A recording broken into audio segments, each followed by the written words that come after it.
Welcome to the Skeptic Zone, the podcast from Australia for science and reason.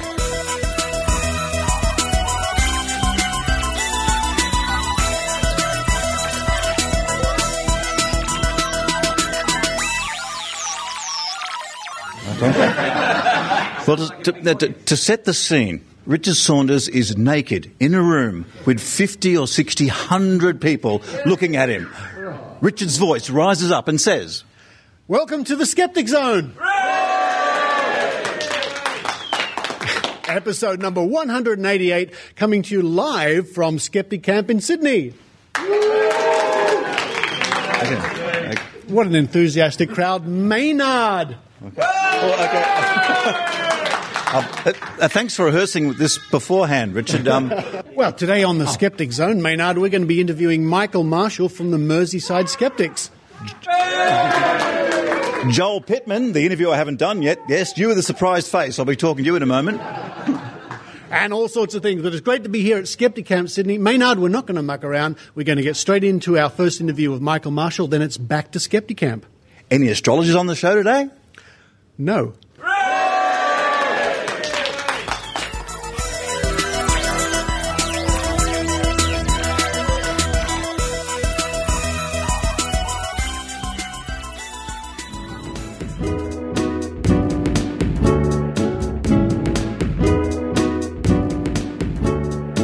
Joining me now via the miracle of the internet, well, the scientific wonder that is the internet, it's Michael Marshall all the way from Merseyside. Hello, Michael.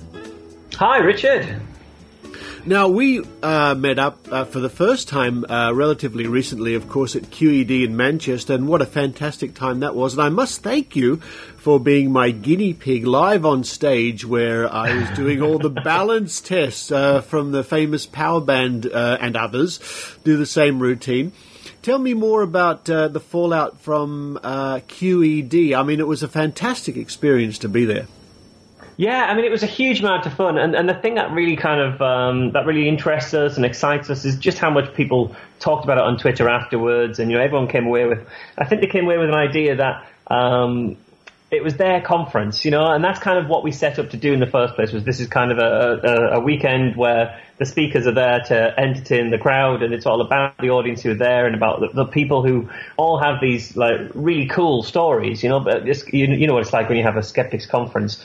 Everybody there has something interesting going on or something interesting to say. So it was just really cool to have everyone there sharing their stories and kind of feeling like so often it can feel like it's like you're alone and you're out there, doing your own thing or in small groups. So to know that there are hundreds of people here and, obviously, America, Australia, thousands of people get together for these kind of things. So yeah, it was a huge amount of fun really. But I think the problem is and you've probably been through this yourself. It kind of leaves you a little bit blasted out for a while after it, and you're trying to G up the energy to get back into doing some actual activism and getting your hands dirty and going to mind body wallet festivals and doing all that kind of thing. And yeah, it's taken a while to get back into that, but I'm finally starting to get my activist head back on and start to get up to some real mischief.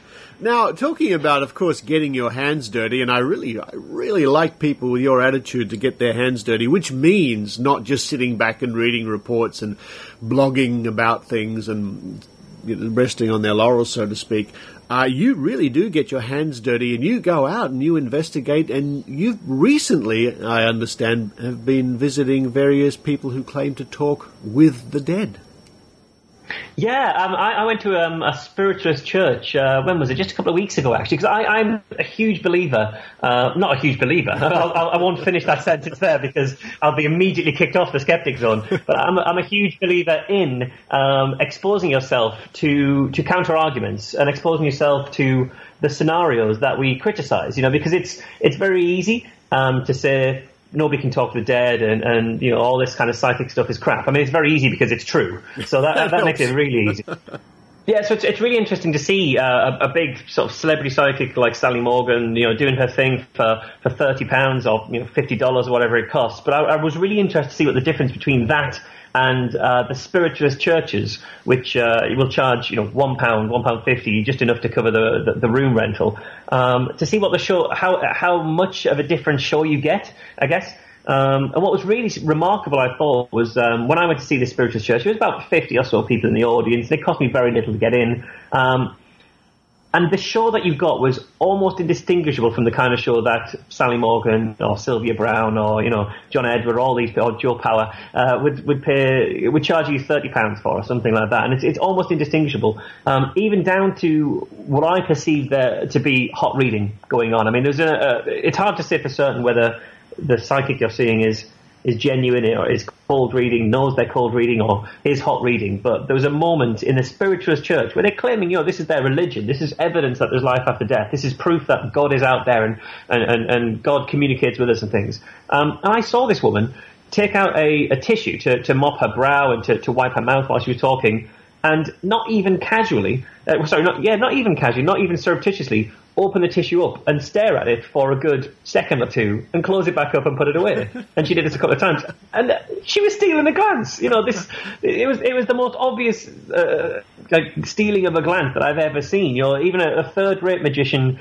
doing party tricks in front of kids would be embarrassed about how obvious a trick she was pulling. And, of course, people were lapping it up, and she was saying, and she said a couple of times, I couldn't have given you any more evidence than that, could I? And I thought, well, yeah, I mean, you could have given me something.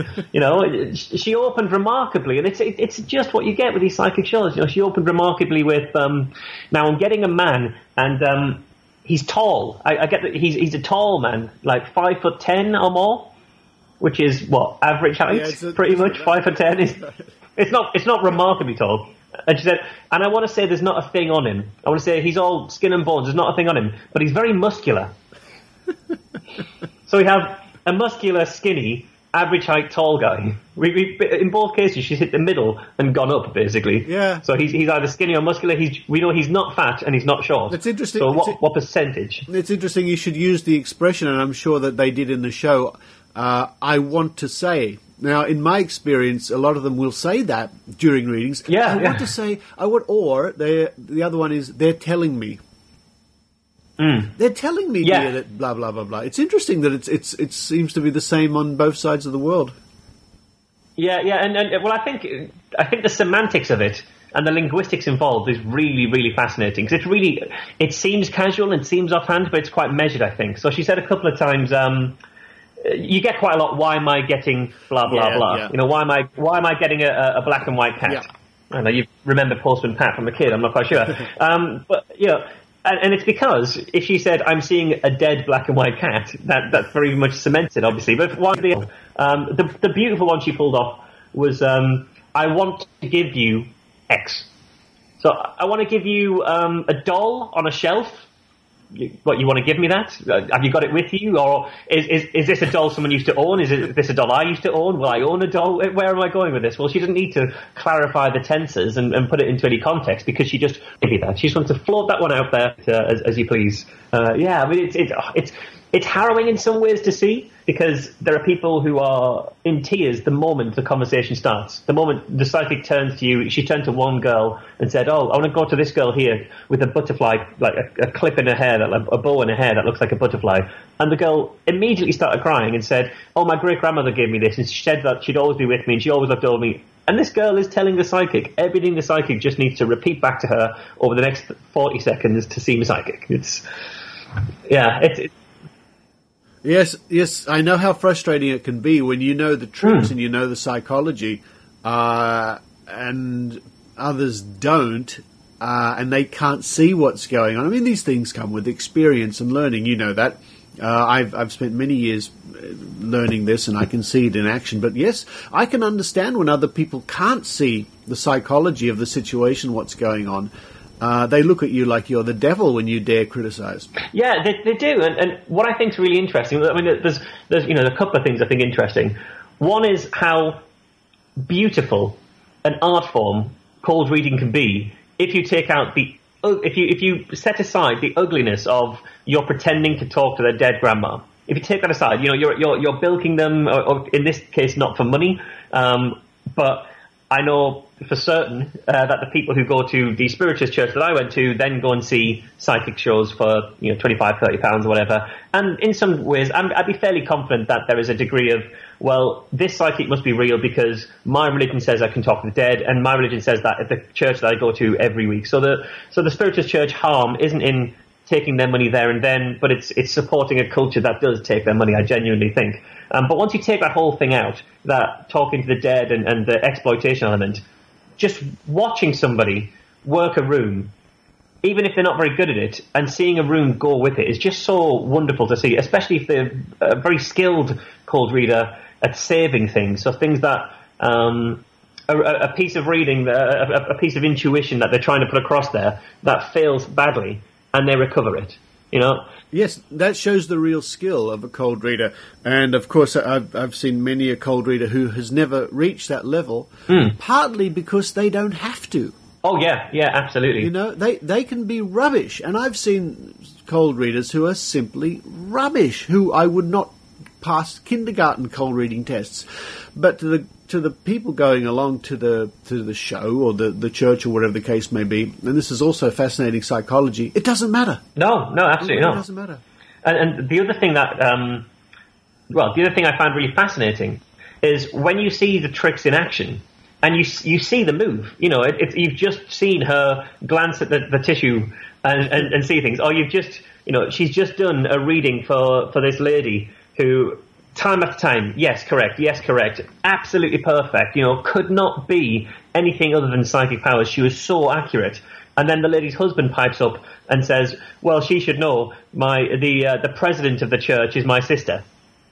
So the psychic is doing a reading for the president's sister-in-law, and you can see immediately that the president, the guy who's saying it's my sister, believes every word this psychic's saying and believes it's psychic. I've seen the guy at a couple of other readings I've been to at spiritualist meetings all over the region. I've seen him before. He believes it. He sees nothing wrong with this. Even the president, I would bet, would see nothing wrong with this. This psychic was doing 2 shows a day for that day. She'd one in the afternoon, one in the evening. Presumably she's going to be hanging around with the president after. If it comes up in conversation that my brother's going to be there tonight, you could see how a skilled psychic would use that as a great opportunity for information leakage, to gather this kind of stuff out, spew it back up on stage, and the president thinks nothing of the information gathering because it's just a conversation over tea and cakes. The guy in the audience thinks nothing of it because he's a true believer, but the woman goes away thinking, my word, these people can talk to the dead. Yeah, and this is why it is so important that people, if you're very, and I'm speaking to the listeners now, if you really are interested in all this sort of stuff and you're interested in how these people seem to talk with the dead, well, for heaven's sake, get out there, go see a show, even if you have to part with a bit of money, well, it's well worth it for educational purposes. Absolutely. Get along to the local talking to the dead type church and soak it in, watch it again and again and again, or you can see it online, I guess, but it's important that you see this. I think seeing it online is one thing, but seeing it in person is a totally different experience to be in the middle of it. And I think when you say soak it in, I think it's absolutely key, because one thing I mentioned this to the magician Paul Zenon, who I happened to be talking about my experience at Spiritualist Church to the other day, and he said, did you confront anybody? Did you speak to anybody? And I say, well, no, I just wanted to be there. I mean, it's their religion. I'm going to be respectful enough to be silent. I don't respect their beliefs. I don't believe their beliefs, but I'm not going to disrupt what they feel is a religious occasion. No more than I'm going to wander into a mosque yelling, "It's all bollocks." No more than I'm going to run through church, decrying the sins of Catholic priests. I mean, while that should be done, it's not the best environment. You're not going to convert anybody. You're just going to make a lot of enemies and come away feeling terrible about yourself, I think. So going along there and just listening and just observing and seeing the dynamic, because this is what we're trying to counteract, and it's in a way what you don't want to do is have that observer's influence, the experimental kind of observer kind of influence, that if you're there and just watching and you're as quiet and silent and discreet as possible, you get to see as it would be. The moment you let on that you're skeptical, or the moment you tut and roll your eyes, you influence the proceedings, so you're not getting a true experience, and I think it's really invaluable to see what somebody who we're trying to convince psychics aren't real, so find what they experience, because then you know what we're counteracting. You know the power of it. You know the how persuasive it can be, and you also know the tricks that you see going on. And the moment you start piping up as a skeptic, I guarantee the psychic's going to shut down any hot reading that's going on straight away, and just going to focus on some fairly banal cold readings. Everyone in the audience will go away happy apart from you, because you've seen the dullest experience possible. Well, of course, there's also the point, and this has happened to me, it's partly why I try to bite my tongue at Mind Body Wallet festivals or whatever the case may be, is in very short time you're either told to sling your hook, get away from my stand, or possibly, and it could have happened at the Mind Body Wallet I went to recently, if you stand there and argue with the person or point out that they're conning people, all they have to do is call security. Yeah. And security would kick you out. I mean, there they are at the stand. You've just come along and you're making a fuss and a hullabaloo about it. But we're all human, and sometimes temper or your own sense of outrage gets the better of you. But you are right. It is best in most situations to bite your tongue and see how it goes, see how it works. You learn a lot more. And if you want to take any more action, then, well, at least you can think about that down the track. Yeah, I mean, the way I see it, because a lot of people ask me, when you are talking to a homeopath in a health food shop, or when you're at a spiritualist church, or when you're interviewing psychics for podcasts and things, how do you keep you calm? How do you keep your temper? How do you not just start yelling at them? It's nonsense. What I was trying to say, what I always try and think of it to myself, and how I try and frame it to people, is that what you need to do is, in that conversation or that experience, you need to reframe what success is. Because most people think, right, I'm in an argument, or I'm in a conversation, success would be them agreeing with me, them seeing my point of view and giving the whole thing up. And that's never going to happen. You're never going to go to a spiritual church and convince them all it's crap. So success in going to a spiritual church, or debating with a homeopath, or speaking to someone who believes the world's 6,000 years old and God did it in 6 days, success in that conversation is learning as much as possible about their point of view.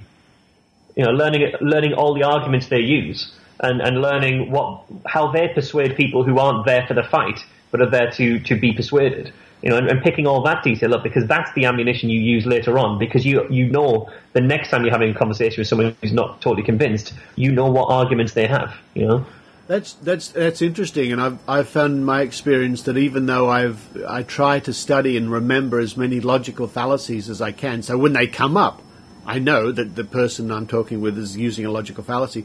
But what I found is useless is stopping them in their tracks and saying, you've just used the logical fallacy of argument from authority or argument from antiquity. I mean, they're having a hard enough time talking with you anyway, because you're saying, I don't think those chakras are real, and they're going, their mind's going a million miles an hour. Then to throw at them, and by the way, you're using a logical fallacy, well, it really doesn't work. No, I mean, I must admit, it does annoy me when I hear logical fallacies trotted out in an argument, as if that wins the argument. When someone says, the name of the logical fallacy. So someone says, oh, well, homeopathy must work because the British royal family use it. And someone says, argument from authority. And the person says, what? You haven't won the argument there. You've just stumped them. And some people walk away feeling quite happy about themselves, but you haven't done anything. For me, the names, the logical fallacies, are just the labels that are written on the folder. And in that folder is how to argue against that argument. So when you see, right, there's logical fallacy, it's argument from authority, I'll go to the mental filing cabinet and pick out ways of diffusing an argument from authority, and here they all are. So it's just a heuristic rather than rather than an argument. Saying argument from authority is not an argument itself. I wonder if it almost is in itself an argument from authority. I'm not quite sure. Yeah, that's if the conversation gets that far. Sometimes I discover that people simply don't want to talk to me any longer. Yeah. The best one I heard was just the other day, where a woman was trying to convince me that Rachie was real and chakras were real. And the best, one of the arguments she used was because that's what Jesus Christ used. All right. So that conversation didn't last much longer than that. But let's talk now, Marsh, about the podcast, which is known all around the world, which I frequently play ads for, of course, on the Skeptic Zone, Skeptics with a K. You guys sound like you have a lot of fun making that podcast. Oh, yeah. I mean, it is a huge amount of fun. And I wish we could get Mike and Colin on the show at the same time so we could have the three of us on. But one day we will. They're harder to pin down. This is the problem of being on the other side of the world. You know, we've got loads of listeners in Australia, but we're over here, so we're in totally different time zones. But, I mean, it's a blast. And it's alarming how often I think I've arrived at the show. Because we record it in Mike's back bedroom with dinosaur wallpapers, and it's just, it's his office, but I think it was a child's bedroom when he moved into the house, and he's never bothered changing it. So it's got dinosaur wallpaper, and it's kind of a bit interesting like that. And we kind of just sit around a table, and just the number of times I've arrived at his house to record the show thinking, I've got a crap story this week. I don't think it's going to work. I wonder whether we'll actually be able to put this together. I probably haven't researched it as much as I should. I've spent an hour on this after work. I should have done something. And then we get there and the show just kind of comes together because I think we had a rule up front that you're allowed to interrupt anyone at any point as long as what you say is funny.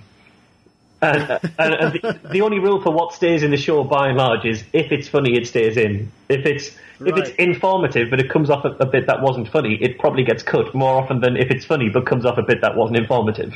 I think that's kind of the way we run it. I find it funny and informative. It's a great podcast. It comes out every 2 weeks, doesn't it? Yeah, it does. Yeah. And I guess the thing I like about doing the show is it gives us a chance to actually employ. So because it's not every week, and because we don't do like interviews and stuff like that, which there are loads of shows out there who do great interviews, and Skeptic Zone are phenomenal. We would not be better than the Skeptic Zone at doing interviews with people by a distance. So we just we set up front. We're not going to beat that. So there's no point competing. We'll do something different. We'll do something our way. But it means that we get to take a topic and say, right, I saw this. Let's really dig into this. We're not experts in what we do. We're not. Mike has no medical qualifications, but he's really good at doing the skepticism around the alt medicine kind of stuff. And I've got no qualifications in anything useful. I've got an English degree. That's the definition of useless. But at least I know the definition of useless because I've got an English degree. So it at least helps me define how useless my own degree is. But it just means that we get to actually apply skepticism on the fly. We get to sort of sit down, pick a topic, and really pick it apart in the same way that any one of our listeners could do. And I think that's what we like to try and do, to say you don't need to be you don't need to have a degree in this, a degree in that. You just need to know the subject and be prepared to really look through the subject and be prepared not to take any particular source as gospel truth, and want to get to the bottom of it really. Well, as my friend Jay Novella from the Skeptic's Guide to the Universe said to me one time a couple of years ago when we were discussing our different podcasts, he said, when one of us wins, we all win, which is his way of saying that there's no real competition. We're not out to compete against each other, or maybe in only to make our own shows a bit better, maybe. But there's no sense of, I can do better than the other show, because if the other show does well, then the movement, the skeptical and reasonable, critical type thinking movement, we all win, don't we? Yeah, absolutely. And I think that's a key point, and so is that there shouldn't be a pyramid. This whole thing isn't a pyramid. I guess it's what, a trapezium. I'm not sure what the name of the shape is. But the wider the top, the better. The more people who are up there doing stuff that's public, that's if it's good quality and it's at the top, the more people doing that, the better. We don't need to all coalesce around a number of core personalities. I think maybe that's where skepticism was before I was involved in skepticism. I hear that, it was before the internet was able to knit everyone together. It was, a really, it was Randy here, it was Joe Nichol, it was Martin Gardner, and there were really great, prominent people, and they were doing fantastic work. Whereas I think now we have those people, but we also have people, we've got loads of those people, it's a really spread, it's a spread top. Yeah, it is, and of course, the more the merrier, and the more people like yourself and other people around the world who are doing things, not only sitting back and making podcasts or investigating psychics or whatever, but actually making real change and bringing about real movement, be it in chasing up power bands or chasing homeopathy with your incredibly successful 1023 campaign. That's what gives me great hope and heart, because we can make a difference, and we do make a difference. Yeah, no, absolutely. And I think I'd like to think that we're only going to get stronger at that. I'm optimistic that things will only get stronger as people make stronger networks and talk to each other more and come up with ideas and, really work together to get things done. Really, is that hopelessly optimistic? Is that like innocently naive? I'm not quite sure, but it's what I like to think.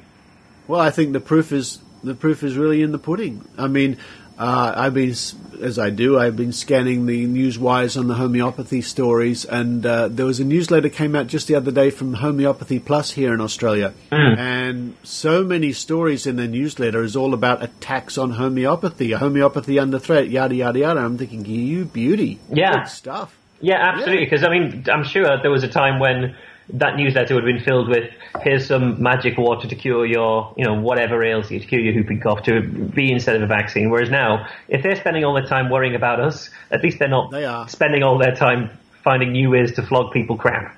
Yeah, it's great. The enemies of reason have got enemies of themselves now, which is us, and I think that's just fantastic. Yeah.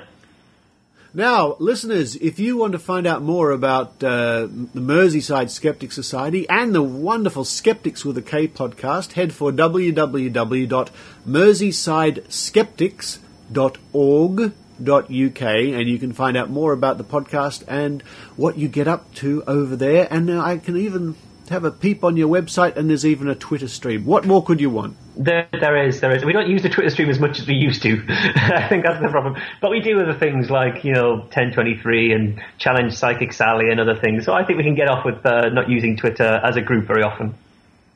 All right, Marsh, I look forward to interviewing you again before too long, maybe with the others from Skeptics with a K, and we can get an update and we can talk more maybe about your thinking behind the wonderful 1023 campaign and maybe your thoughts for QED in 2013. Yeah, next time we chat, I'll maybe tell you a couple of the ideas we got about what to do next with 1023, because we have got a few plans. We don't like to sit on our laurels for too long, so I think 1023 will be looking to get something moving. So maybe I'll have a chat to you about that next. That sounds good. Michael Marshall from the Merseyside Skeptics Society, and next time in the UK, I'm bound to get over to Liverpool and check it out. Thanks for talking to the Skeptic Zone. It's been a pleasure. Thanks a lot, Richard.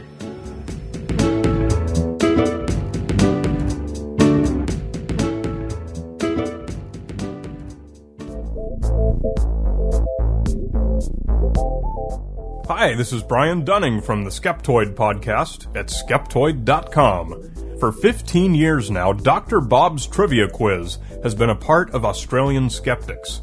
Each month, the mysterious Dr. Bob comes up with questions that defy all logic and reason. Only the best of the best dare attempt to answer these brain twisters, and no, Google won't help you. Visit drbobsquiz.wordpress.com. That's DRBOBS quiz.wordpress.com to take part and to see the complete archive of Dr. Bob's Trivia Quiz. I'm Brian Dunning from Skeptoid.com.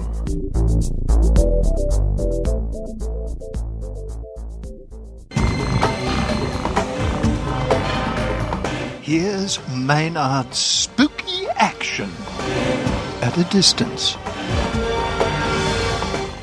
As you heard there in the intro, Joel, you didn't know you were going to be interviewed, but it's too late now. You're on the running order. It's good to find out.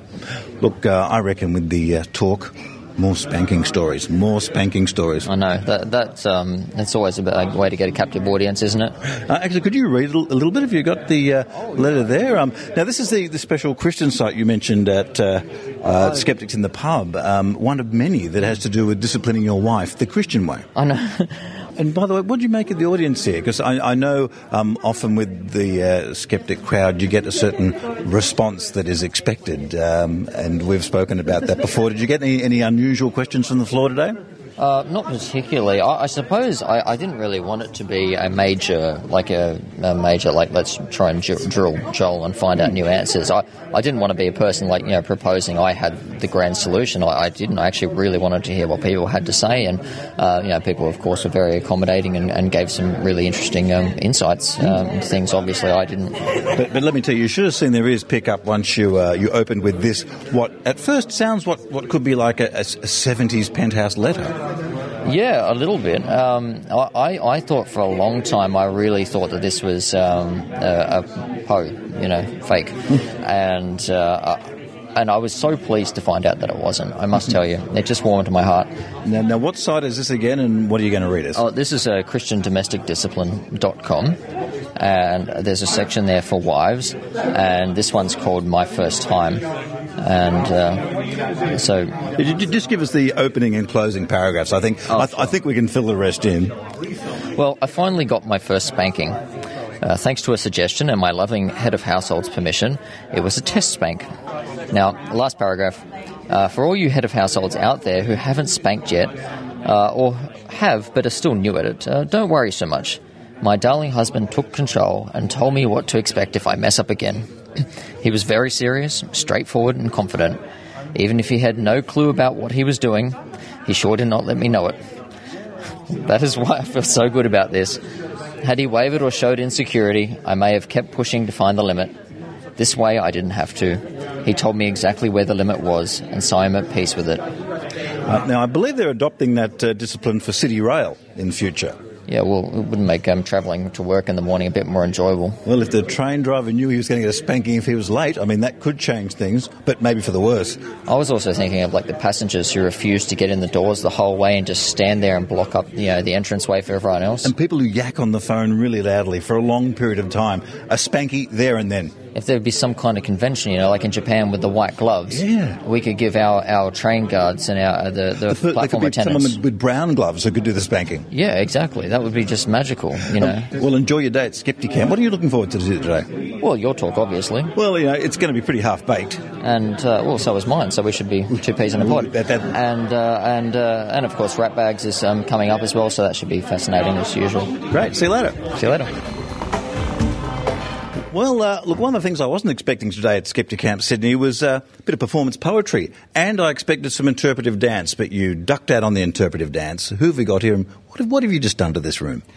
I'm Shelley Stocken, and I've just read a rhyming piece about what it is that goes on inside scammers' heads and why I don't have that. And what you think is the most obvious scam in everyday life? I always ask people, what's the woo that gets your goat? Homeopathy is my top three. Homeopathy, vaccine denial, and psychics are my really hated things. But I just think... Come on, psychic TV on a Saturday night, it's great with a few drinks. It is awesome entertainment with a capital E.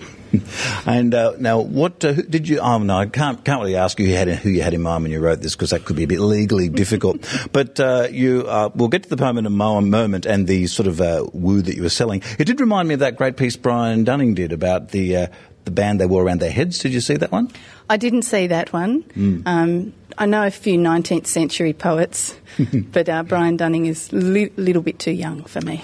Yeah, and he's got that voice, great voice. Doesn't have quite the same effect on me as it does you, but I can see where you're coming from. Yeah, it's purely on a personal level there. And have you performed this in front of an audience before? No, I haven't. Now, what is this about being a New Year's resolution for you? Are you cleansed now? Is your aura a different colour now after this? It is. About a year ago, I heard somebody say they wanted to do something that really scared them, and I don't usually make New Year's resolutions, but that sounded like a good one. So what, you could easily just rob a bank? Yeah, but this takes a lot less planning, and I don't have to buy special clothes. That's true. Although the risks are a lot greater. Of reading poetry in public, yes. Well, yeah, I was at one of these ones earlier, and there was people getting cut into the speaker. He was getting chewed up. Yeah, I was ready for a fight. I do have a black belt in karate, so I'm prepared. Well, without further ado, after knowing that, I think we should get to your poem. This is called A Day in the Life of a Scrupulous Woo Peddler. From a fitful, restless slumber, racked with troubled dreams, I woke, with my stomach grumbling loudly. I was hungry, I was broke. When I looked into my larder, I found nothing, bupkis, nada. My abysmal dearth of food and funds had gone beyond a joke. Then a gleam from something shiny drew my succour-seeking gaze. Could it be a tin of kidney beans? A jar of mayonnaise? Fish with olive oil anointed? I was quickly disappointed. Just an empty jar left over from more lavish food-filled days. Then the realisation hit me. I began to understand. I was holding the solution to my problem in my hand. This was not an empty vessel. Soon my mind began to wrestle with the idea that my future lay within, and it was grand. For this little jar of nothing, full of wonderment unseen, was to make the kind of riches that could disconcert the Queen. Though I couldn't see nor smell it, I could bottle it and sell it. It would be the greatest miracle that there had ever been. I could see the sales pitch. Scientists don't want me to reveal how this quite amazing product helps the human body heal. Ancient shamanists have known it since the dawn of time. Now own it. For a couple $100, we're talking wellness. That's a steal. But is it safe, I hear you ask? I'm sensitive, you see. Don't you worry, it's non-toxic, dolphin-safe and gluten-free. There's no mercury or dairy. It's all natural. There's no scary added hormones, sugar, trans fat, BPA or MSG. It can take away a migraine in a single day or two. It can help your body rid itself of chickenpox or flu. Using frequencies and quantum, they're quite complex, but you want them. There's no end to all the health-promoting things this stuff can do. I don't need a lot of evidence because I can just surmise that without this, every single person suffocates and dies. Sure, there's stuff like trials and testing, but let's focus on investing in the health of every person and how much each person buys. Then I had to stop and check myself and wonder, is this fair? Is it right for me to make a profit selling people air? Could I really justify it just because gormless fools would buy it? Could I callously defraud them and pretend I didn't care? No. I couldn't trade on stupid lies, deceit and baseless fear. I could never be so heartless, mercenary and cavalier. No, I'd rather forego eating than get rich from tawdry cheating. And that night I slept a dreamless sleep, my conscience crystal clear. And that's only the third time you've done it. And you're doing a dance there. Yeah, oh, look, if this was TV, you'd see an interpretive dance of you dreaming. And where can people find you on Twitter and online? I'm Shelley on Twitter. And my blog, which has got a few other reasonably dodgy rhymes, is shelley.blogspot.com. Great. Thank you, and I hope you have a lovely dream tonight. Thank you, Maynard. It may be about Brian Dunning. Don't know if that's good or not. Oh, I've had those too. They're so good. I'm here at the Skeptics table where they're selling their T-shirts in a bit of a girly cut. I like your girly T-shirts. I'm eating again. Don't talk to me. Yeah, well, that's Dr. Rachie out for the rest of the show. We've got Jo over here. Hi, Jo. Hello, Maynard. How are you? I'm just fine now. How are you finding this Skepticamp? Oh, just as fabulous as last year's. Great talks, lots of controversy. Have you had a in fact, you were causing some controversy. Oh, I didn't cause a controversy. You stood up, pulled your top up and went, that shall not stand under this Christian nation, you yelled. And I thought, well, that's okay, but we're only in the corridor having coffee. So now you've made, I guess you can go home now. Yeah, I know, I've done my bit. What's been your favourite talk today? Well, sadly, I missed the one talk. I got the tail end of a talk that I thought would be quite interesting, which is on philosophy and psychiatry, I think it was, or philosophy to psychiatry. Oh, so it was a Scientology talk? No, I thought it would be quite interesting, but I only got others seem to disagree. But yes, I thought that would be quite interesting, and I'm waiting for some of the afternoon's talks. But actually, Shelley Stocken gave a fantastic talk. She recited one of her poems, which talked about the ethics of woo and woo peddlers, and one's conscience in terms of going into selling nonsense to people. And do you think there's a theme this year? Does there seem to be a bit of a meme running through the day? No, not really. I think the talks are quite varied, actually. We've got everything from religion to alternative medicine, technology. I think there's a really, really broad range, which is good because it gives us lots of options. So I think it's really great. And stuff I haven't heard before as well, because, sometimes at conventions and conferences, we do get a little bit same after a while, so it's nice to hear really interesting new topics. Oh, dear. Had a lovely chat with Jo there. She was warm and knowledgeable as usual, but now it's back to Dr. Rachie. Well, thanks, Maynard. I applauded during your talk. Oh, you did too. Look, thank you for being in the room there. Now, do you think I gave enough props to the effort that you and Richard made on the Dirty Disbelievers show? Yes, but the talk wasn't meant to be about that anyway, so... Well, I thought it was interesting to bring up that another way to go with the show would be to push you guys as presenter and just get out of the way, and that sometimes creatively that's what you might have to do to get a show on. Yeah, but you said that you haven't had any success no matter what you've tried to do, right? So I think... basically what Maynard's talk was about was how to not get a show on the ABC, and that you've been there in this current job at the ABC for 11 years and you still can't get a show on the ABC. And perhaps maybe what we need to do is read the menu, maybe. Because, actually, I was interested because you were talking about how part of the criticism has been it's too produced. And some people weren't 100% sure to what that meant. Yeah, it's quite hard to describe because pace is part of it. It's edited to be quick, but it's also got to do with the noises and themes involved. And that is a style of radio that you just don't get a lot of. You get it on commercial radio, on commercials and their sweepers and things, but you don't really get that as much anymore. And I just think it's because it takes time to do. Well, it sort of when you were trying to explain that, it just reminded me of, say, Stocken and Waterman from the 80s.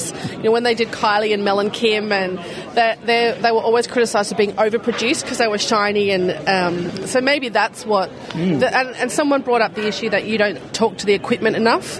Like, at no point do you say, that's the wrong sting, and I can't find that person on the phone line, we'll have to call them back. That's the sort of stuff that ABC Radio is, often has happened. So I think maybe the problem is we don't have enough mistakes in the show, Maynard. Well, we get crank mail. I mean, goodness me, we get people writing in telling us how many other shows has a regular denouncement segment where we get denounced from what we did the week before? True, but some of our crank mail is simply things like, is pavlova a cake? That's not particularly criticism, is it? And do all men look bad just wearing undies and socks? And are tights pants? Yeah. Which has been one that, next to Nazi UFOs, that's been our hottest topic. Really? Well, it's an issue that's been fought amongst people for a very long time. And in fact, I saw something the other day that just said, tights are not pants, do unto others, which I think is a very pertinent statement. Well, we're certainly doing unto others here today at Skepticamp. What do you think? Is there any theme? Has there been a theme running through? Is there anything in anyone's collective bonnet this time round? Well, it's Dave the Happy Singer kicked off this morning by saying that some people are criticised as skeptics for being dicks, and you shouldn't be dicks to people because that can sometimes alienate believers. But I believe that I was a dick today, Maynard. I have to put up my hand and say that. We had a talk where someone was talking about alternative medicine and cancer, and I got a little bit cranky and I maybe said the word shit. Now, is this because it fires you up because that's a field that you sort of work in, or because it's a field that you see as potentially harmful? Yeah, I mean, I rarely see you as outspoken as that. Well, I do that at Mind Body Wallet occasionally. Oh, you bar right up. And the episode where that's part of the problem I'm having editing that for possible ABC broadcast is because of the stuff. I've got illegal the entire episode. You've got to edit out all the stuff where you talk to me. Yeah. It's the same as with the Zone episode. All that there is in that of me is me eating. That's about it. The rest of it's on the cutting room floor. No, I don't work in cancer myself, but the talk that was given was citing specific references, and when I just did a cursory Google, I found they were completely wrong. And I think Readers, who's the guy who sort of set up the Skepticamp, the idea was to come here in a forum where you can talk about whatever you like, but you should be able to back up what you say, and you should have references to back up what you say. So you can't really expect to walk in here and cite a whole lot of nonsense and just have everyone accept it. And so myself and Nurse Joe, did have a few words to say about that. I feel the use of the word balderdash was, so I haven't heard that one for a long time. Yes, there may have been a swear word. I was there at the most controversial moment of Skepticamp. It's all downhill from here, really. Well, apparently. We'll see. The thing is, you stood up during my talk and did the same thing, and I wasn't even talking about medicine. Yeah, well, see, that's the thing, Maynard. I'm just being a dick today. I don't care who's speaking. who are you and what are you doing here? Well, my name is Anja, and I'm here at Skepticamp to listen to some very interesting talks. And I've just had a very interesting conversation about publishing in academia.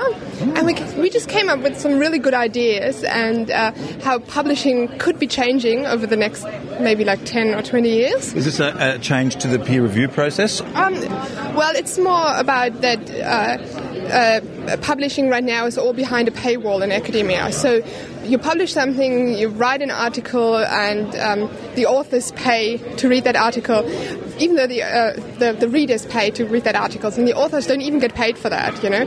And it would be great if all these articles were online for free, and everyone could read them, everyone could make their notes, and the notes would be all online. So let's say you read an article online and you think, well, this sounds a bit rubbish, but I'm not quite sure. Let's see what other people think about. And then you would click inside the article, if it's like a PDF or a HTML, whatever, and you would see, oh, okay, this professor thinks this article is rubbish as well. Maybe it is actually not quite that good. And I think this would save a lot of time in publishing in all fields of academia, you know, like you publish something, you read, like I read so many papers at my work, and I think, well, some of them are good, some of them are not so good, but I don't have, you know, the input of all these other people who have previously read these articles, and I think that would be really interesting. It sounds good. I'm just worried that, you know, sometimes the wisdom of the crowd isn't always a good thing, but I guess the people that are reading this will be people that are qualified, aren't they? Yeah, let's say, you know, of course you give someone who has experience in a field more credit, so, you know, if someone already commented, you know, he is a professor or he has published previously in this, you know, field, you can weigh it higher. I'm sure, I'm not an IT, I'm not a software engineer, but I'm sure there are, you know, methods out there to make this all more accessible. And what is your area of study? Well, I'm doing a PhD in chemical engineering, and I'm investigating CO2 sorbents, basically to suck up CO2 from a flue gas stream and, then save it. How promising is that development they've got where they talk about electronic trees that turn the CO2 into some sort of starch? Is that actually a reality? I haven't heard about that, so... oh, wow, okay. Yeah, so... some process... Electronic trees... it's some sort of process where there's a solvent, and by air coming in contact with it, the CO2 is taken out of it and turned into a starch, a little bit like trees do. Well, I mean, that's like one... Maybe I've just been reading too many Philip K. Dick books or something. No, it's probably one type of CO2 mitigation. So, I mean, what you can do to battle climate change is plant a lot of real trees, you know, not electronic trees, and they suck up the CO2, and then you have wood, right? So... you can do that. That's one of the mitigation strategies. But I don't know about this electronic. I could have just dreamt it and woke up thinking it was real. That could have happened too. So you think in this particular area, this sort of new process would be very handy for chemical engineering? Yeah, I guess so. Yeah. And what are you looking forward to this afternoon? Is there a talk you're going to be going to this afternoon? I'm sure there will be, but I actually haven't looked at the sign. I don't know what's on this afternoon. Okay, well, of course, we've got the fairly controversial cupcake camp coming up shortly, where we judge the cupcakes. Yeah. Oh, I'll be totally on that, yeah. Well, you can hear a huge gnashing of teeth. You can hear the fight of hair being pulled, of people giving each other severe wedgies, punching, Chinese arm burns. Basically, every kind of violence has broken out because it's Cupcake Camp, the most controversial time of Skepticamp. Yes, it's serious business here. Yes. Now, last year there was some controversial Canberra entries. What have we got this year? Well, we do have a return of the runner-up from last year from Canberra. Actually, let's get in a bit closer here so we can have a look at this. I'm having a look. Now, that's looking a bit souffle-like. Yeah, this is actually one of Ruth's creations, and this is gluten-free and friendly for all. Oh, okay. Well, that's not a bad idea. Although, does that mean, do they say that because it doesn't taste any good? Often people say it's good for you and it doesn't taste any good. Oh, I should start doing that for my cupcakes. Yes, I guess that's true. And now what do you got here? Oh, look at this. Oh, yeah, these are Esther's Rocky Road. Wow. So they're not strictly cupcakes, but they look delicious anyway. Now, what are people voting on here? They're obviously voting on taste, but I've got to say, visual appeal is a big thing. And with the cupcake, you can go to town with the colours, like this person has. Sorry. Okay. Yeah. Well, I think that there was actually a study done where you can confuse people with taste and colour and stuff. So Yeah, as soon as you make food blue, it confuses people. really, Yeah, and people don't tend to like brown food because actually tomato juice naturally is brown. They actually have to add red colour to get it to, because people won't drink a brown liquid easily. oh, okay. And when you think about it, tomatoes are red, so you're expecting it to be red. That's interesting. And when it oxidises, it goes brown. Yeah, and I noticed there's no tomato juice-based cupcakes here. Oh, thankfully, no.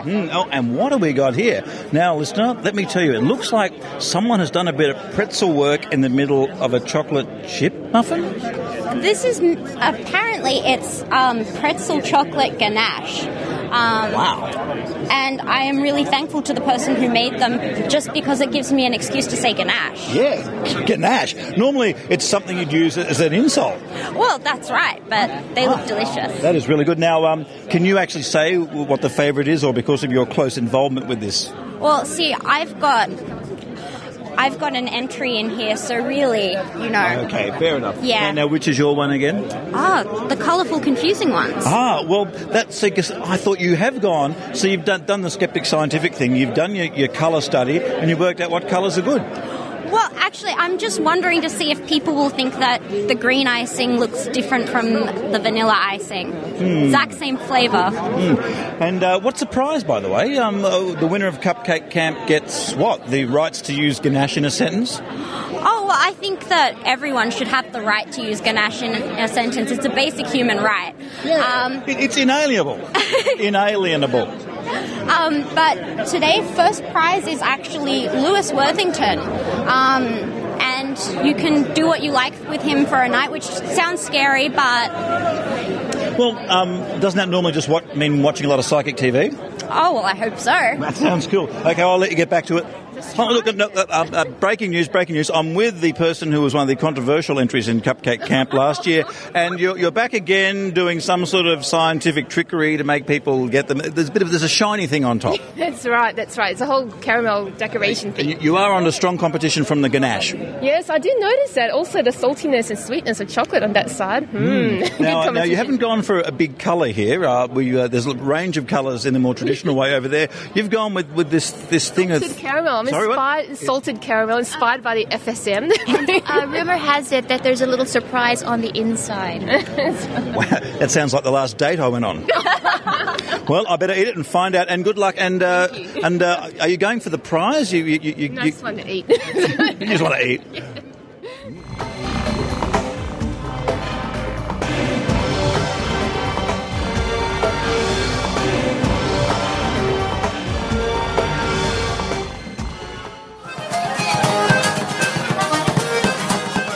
Hello, I'm Finn. I'm co-host of the Skepticons podcast, a podcast from Dublin, Ireland.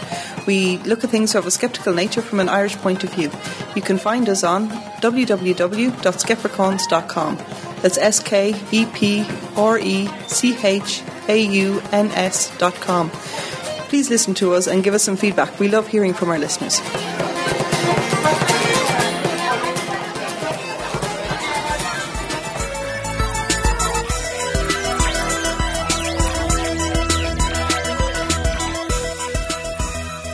Thank you for listening to the Skeptic Zone. In the coming weeks, more interviews and snippets from Skepticamp, including an interview with Tim Mendham, the editor of The Skeptic magazine here in Australia. Now, Tim has been involved in skepticism in Australia since the very beginning, way back in about 1980, 1981. That's coming up probably next week. A big thank you to Maynard, of course, for doing all that hard work at Skepticamp. And it's just a taste. Folks, it's just a taste of what is coming when Maynard travels to TAM in Las Vegas, running around with his microphone for 3 or 4 days talking to people. And if you're coming to TAM in Las Vegas, make sure you find Maynard and say, Maynard, interview me. And I'm sure he will. Now, on my way to Skepticamp, which was yesterday as I'm recording this, I was on the bus and I was listening to the latest Oh No, Ross and Carey podcast, which I advertise from time to time, and their adventures with the Raelians, the UFO people. Oh, that's a funny episode. I can recommend that one. Well done, Ross and Carey, and I hope to see you and Las Vegas as well. Anyway, I'm sure we're looking forward to that. We're looking forward to Skepticamp again in 2013. It was a really great day, and congratulations to the organisers. Fantastic time. But for this week, this is Richard Saunders signing off from Sydney, Australia. You've been listening to the Skeptic Zone. Visit our website at www.skepticzone.tv for comments, contacts, and extra video reports.